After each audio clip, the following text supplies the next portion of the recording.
is the admin. As I've been recovering from surgery, I've had a lot of time to watch a lot of different things, and this is kind of a review of things that everyone has probably already seen, but some things that deserve a revisit and some things that really don't. So, starting off, while I was in the hospital, it was Shark Week on Discovery, and maybe it was just because I was recovering, I was doped out on drugs, I don't know, but this year, Shark Week was very lame. Nothing very interesting. Didn't seem like they had anything new to offer, which kind of sucked. But it is what it is. I'm hoping maybe next year Shark Week will be better. The Matrix. I ended up watching that again, and if you take away all the action scenes, the dialogue is actually pretty interesting when you think about almost everything is about choice. It's how no matter what the odds are, no matter what the situation is, as a human, you have a choice versus as a machine, it's already pre-programmed, predetermined, and that's it. So something to think about next time if and when you watch that.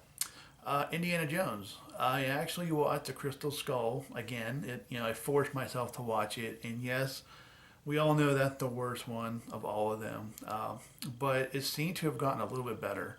Uh, Takeaways, some of the performances, the storyline was it was pretty weak, and I finally realized what it was about that movie as to why it wasn't as good as the first three, and it comes down to this.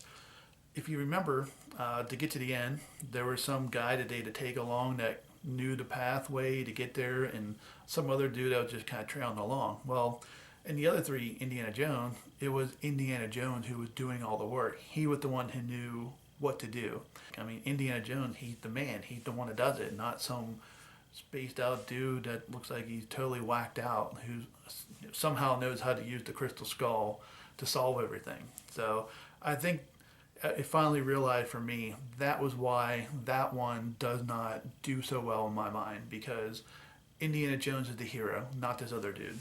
Um, uh, One, we currently have a fight on the FactPile site that has Vin from the Mistborn Trilogy. From that, I've actually been rereading it, and again, I stick to my guns.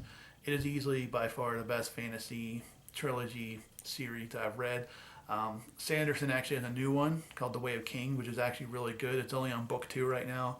I think there's going to be 10 or 12 of those, so I'm anticipating that might replace the Mistborn trilogy in the future. But right now, the Mistborn trilogy is just awesome. The way it ends is just phenomenal, and I highly recommend you read it. Sci-Fi was running a Star Trek marathon, all the first 6, basically the original cast, and of course the Wrath of Khan is still the best, I think, followed by Star Trek 4, which is The Voyage Home. Then I actually like the first one after that one now, because again, it's a bit long, it's a bit drawn out, but don't forget back then, Star Trek had not been seen anywhere for a decade, and so they were kind of playing on, oh, I want to see the ship again, I want to see the characters again. So they were really playing up on that. But if you get rid of all that and you think about the storyline, where you have Voyager returning to Earth with all the information, it's actually a pretty interesting idea, and it's a good storyline. So again, special effects aren't great. Remember, that's back in the early 80s, so don't expect too much. But after that, you also had Star Trek 3, The Search for Spock, which was never really a big favorite of mine, but after watching it again, it's actually not so bad. Undiscovered Country, whatever. And then the one with Cybok, that one just failed bad.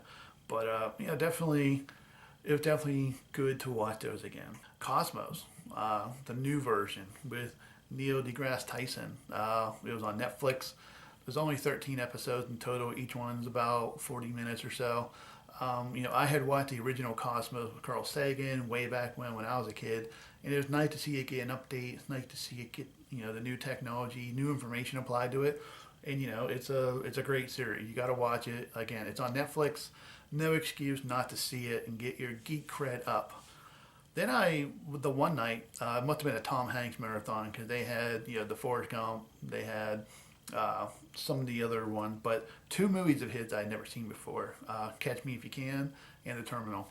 Catch Me If You Can was actually pretty decent. I didn't know before that it was based on a true story, so once I found that out, it kind of changed the whole story element for me. It made it more interesting. And then The Terminal, I don't know.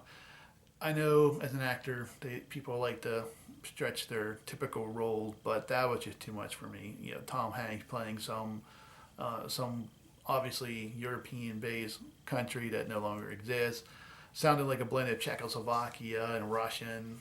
Who knows what the hell he was talking about? But that one I wasn't really a big fan of. If you check over on FactPile, there's some interesting stuff over there. Check the FactPile journal section. You'll see an interesting post. I think it's interesting that I put there, and just keep on moving on. Hopefully, the radiation treatment won't tire me out too much, and we will take things from there. All right. See you later.